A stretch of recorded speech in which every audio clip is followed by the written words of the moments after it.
Assalamualaikum warahmatullahi wabarakatuh. Selamat pagi.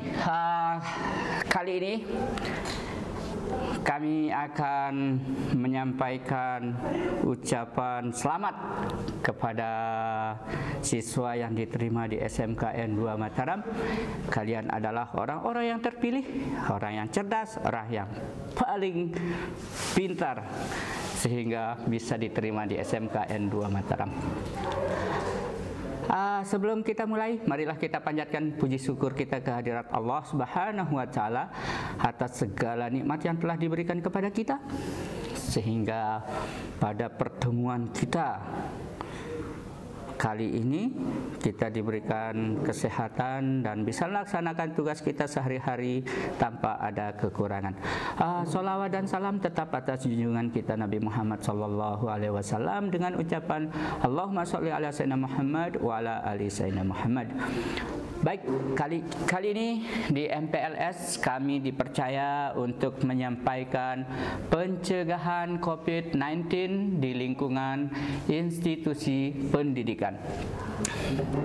Indonesia telah menerbitkan protokol utama dalam penanganan kasus penyebaran virus corona COVID-19. Protokol yang diterbitkan adalah protokol kesehatan, protokol komunikasi, protokol pengawasan perbatasan, protokol area publik dan transportasi, serta protokol area pendidikan. Sebelum kita menuju ke protokol di area pendidikan, kita harus tahu dulu apa itu COVID-19. Jadi COVID-19 atau sering disebut dengan Coronavirus Disease 19 adalah penyakit yang disebabkan oleh jenis coronavirus baru, yaitu SARS-CoV-2 yang dilaporkan pertama kali di Wuhan, Tiongkok pada tanggal 31 Desember 2019. Gejala dari virus ini masing-masing orang memiliki respon yang berbeda terhadap COVID-19. Sebagian besar orang yang terpapar virus ini akan mengalami gejala ringan hingga sedang dan akan pulih tanpa perlu dirawat di rumah sakit. Gejala-gejala yang paling umum itu yang pertama, demam. Yang kedua, batuk kering, dan yang ketiga, kelelahan.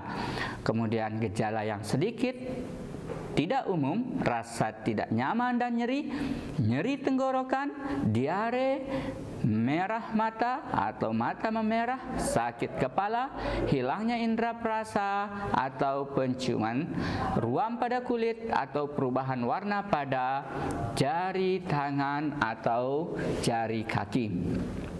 Oke, bagaimana COVID-19 menular? Penularan COVID-19 terjadi melalui droplet atau tetesan cairan dari hidung atau mulut yang menyebar pada saat pembawa virus COVID-19 batuk, bersin, atau meler. Tetesan cairan tersebut bisa berpindah kepada orang lain dengan dua cara. Yang pertama, terhirup oleh orang yang berada di radius percikan cairan, yakni 1,5 meter sampai 2 meter dari sumber, atau menyentuh permukaan yang tercemar tetesan cairan lalu kemudian menyentuh mulut, hidung, mata sebelum cuci tangan. Oleh karena itu kita dianjurkan untuk sering-sering cuci tangan dengan sabun dan jangan menyentuh muka dengan tangan yang belum dicuci untuk mencegah transmisi virus. Terus bagaimana dengan pencegahannya? Untuk mencegah penyebaran COVID-19, yang pertama kita cuci tangan secara rutin, gunakan sabun dan air atau cairan pembersih tangan berbahan alkohol. Yang kedua, selalu jaga jarak aman dengan orang yang batuk atau bersin. Kemudian yang ketiga, gunakan masker. Jika pembatasan fisik tidak dimungkinkan, jangan sentuh mata, hidung, atau mulut Anda. Saat batuk atau bersin, tutup mulut dan hidung Anda dengan lengan atau tisu. Jangan keluar rumah jika merasa tidak enak badan. Dan yang ketujuh, jika demam, batuk atau kesulitan bernapas, segera cari bantuan medis. Nah, jika kita terpapar, bagaimana cara perawatan diri setelah terpapar? Itu ada tindakan yang harus kita lakukan. Yang pertama, kita menghubungi penyedia layanan kesehatan atau hotline COVID-19 untuk mendapatkan informasi terkait tempat dan waktu untuk menjalani tes. Yang kedua, taati prosedur pelacakan kontak untuk menghentikan penyebaran virus.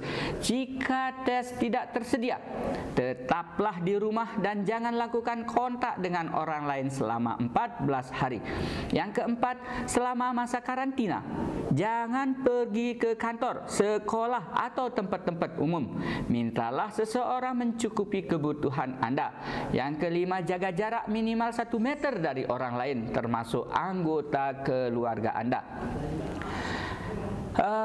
Langkah yang keenam, kenakan masker medis untuk melindungi orang lain, termasuk jika ketika Anda perlu meminta perawatan medis. Yang ketujuh, cuci tangan Anda secara rutin. Yang kedelapan, gunakan ruang yang terpisah dari anggota keluarga lain, dan jika tidak memungkinkan, selalu kenakan masker medis. Yang kesembilan, pastikan ventilasi ruangan selalu baik. Jika menggunakan kamar bersama orang lain, beri jarak antara tempat tidur minimal 1 meter. Amati diri Anda sendiri apakah ada gejala apapun selama 14 hari.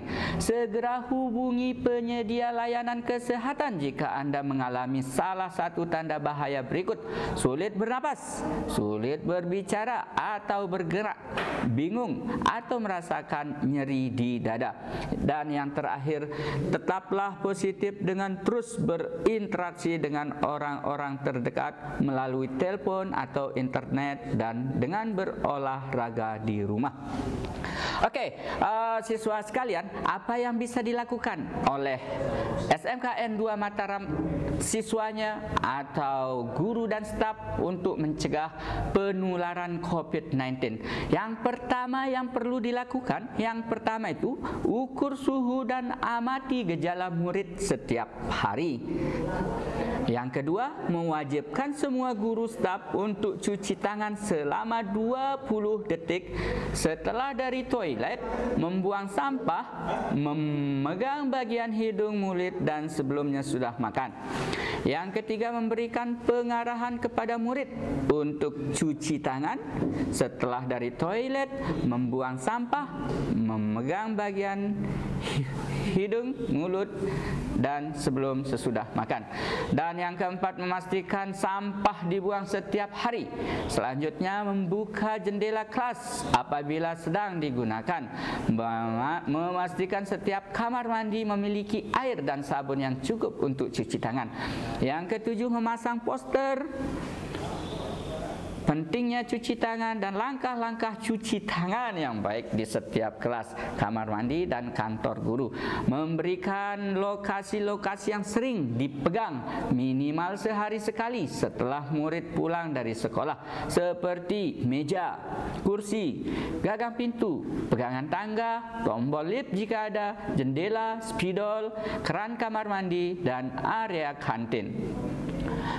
Berikutnya yang harus dilakukan oleh sekolah itu membuat larangan untuk semua guru, staf, murid agar tidak masuk sekolah jika demam suhu lebih dari 20 derajat Celcius.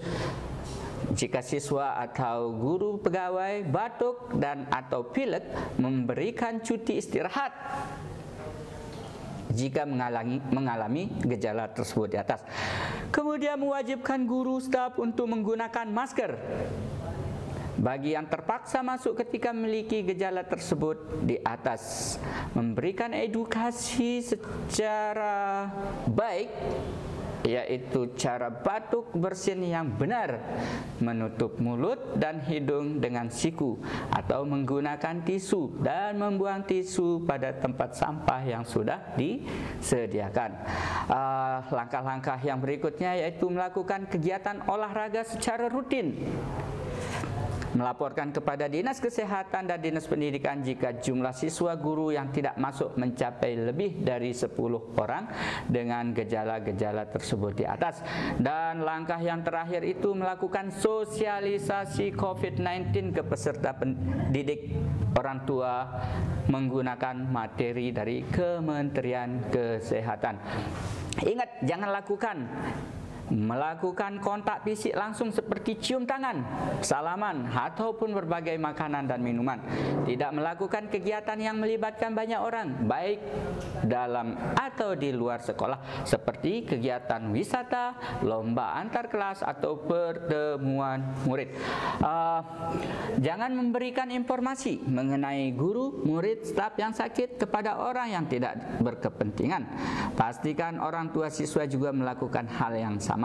Kemudian melakukan pembatasan tamu dari luar institusi pendidikan kecuali untuk hal yang sangat mendesak seperti sosialisasi COVID-19. Dan yang terakhir, melarang guru, staf, murid, orang tua yang memiliki riwayat perjalanan dari negara terjangkit COVID-19 versi WHO untuk masuk ke dalam sekolah selama 14 hari. Begitu siswa sekalian, lindungi diri Anda dan orang lain di sekitar Anda dengan mengetahui fakta-fakta terkait virus ini dan mengambil langkah pencegahan yang sesuai. Ikuti saran yang diberikan oleh otoritas kesehatan setempat. Jaga kesehatan, kebugaran, dan imun kita harus kuat. Sekian, wassalamualaikum warahmatullahi wabarakatuh. Semangat pagi.